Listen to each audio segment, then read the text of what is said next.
بسم اللہ الرحمن الرحیم۔ شروع اللہ کے نام سے جو بڑا مہربان نہایت رحم والا ہے۔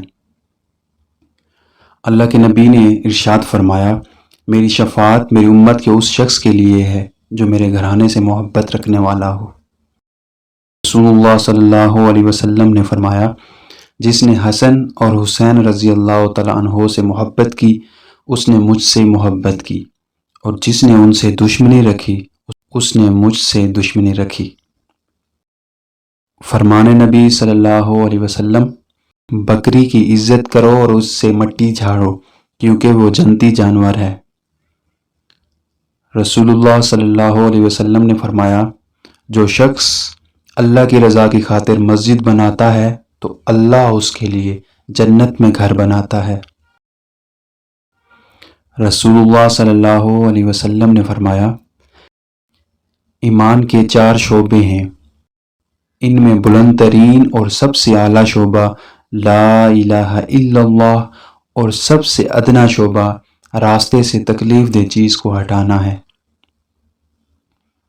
رسول اللہ صلی اللہ علیہ وسلم نے فرمایا، آدمی کی بہترین خوراک وہ ہے جو وہ اپنی محنت سے کما کر کھائے۔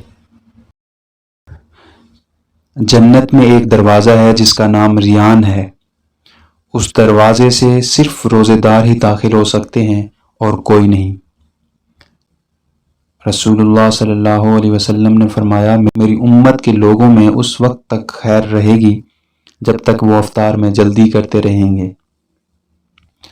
رسول اللہ صلی اللہ علیہ وسلم نے فرمایا، روزہ دار کے منہ کی بو اللہ کے نزدیک کستوری کی خوشبو سے زیادہ پسندیدہ اور پاکیزہ ہے۔ رسول اللہ صلی اللہ علیہ وسلم نے فرمایا، جب تم میں سے کسی شخص کو کوئی مصیبت پہنچے تو وہ میری مصیبت یاد کر لے کیونکہ یہ سب سے بڑی مصیبت ہے۔ رسول اللہ صلی اللہ علیہ وسلم نے فرمایا، 4 باتیں انبیاء اور رسل کی سنت میں سے ہیں، حیا کرنا، عطر لگانا، مسواک کرنا اور نکاح کرنا۔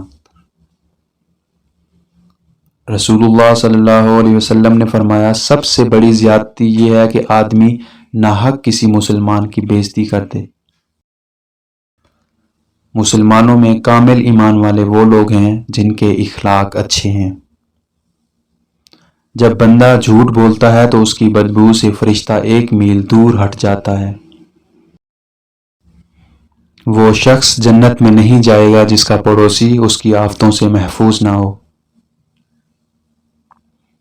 جب 2 مسلمان آپس میں ملتے ہیں اور مصافحہ کرتے ہیں تو ان دونوں کے جدا ہونے سے پہلے ان کو بخش دیا جاتا ہے۔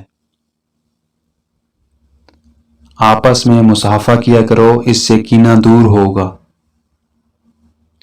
سلام میں پہل کرنے والا غرور و تکبر سے پاک ہے۔ جب کسی کو جمائی آئے تو اپنا ہاتھ منہ پر رکھ لے کیونکہ شیطان اس میں گھس جاتا ہے۔ سفید کپڑے پہنا کرو اس لیے کہ وہ بہت پاکیزہ اور پسندیدہ ہے۔ رسول اللہ صلی اللہ علیہ وسلم نے فرمایا، زیادہ مت ہنسو کیونکہ زیادہ ہنسنے سے دل مردہ ہو جاتا ہے۔ رسول اللہ صلی اللہ علیہ وسلم نے فرمایا، بے شک ہر نماز اپنے سے پہلے والے گناہوں کو مٹا دیتی ہے۔ جو عورت اس حال میں انتقال کرے کہ اس کا شوہر اس سے راضی اور خوش ہے تو وہ عورت جنتی ہے۔ مومن کی جان اپنے قرض کے سبب معلق رہتی ہے جب تک کہ اس کا قرض ادا نہ کر دیا جائے۔ جو شخص قرض دار کو مہلت دے یا قرض معاف کر دے تو اللہ تعالیٰ اس کو قیامت کے دن کی سختیوں سے محفوظ رکھے گا۔ جو آدمی سود کا 1 درہم جان بوجھ کر کھائے اس کا گناہ 36 بار زنا کرنے سے زیادہ ہے۔ جس بدن کو حرام غذا دی گئی وہ جنت میں داخل نہیں ہوگا۔ تم میں بہترین شخص وہ ہے جس نے قرآن کو سیکھا اور دوسروں کو سکھایا۔ انسان کا اپنی زندگی کے ایام میں 1 درہم صدقہ کرنا مرنے کے وقت 100 درہم صدقہ کرنے سے بہتر ہے۔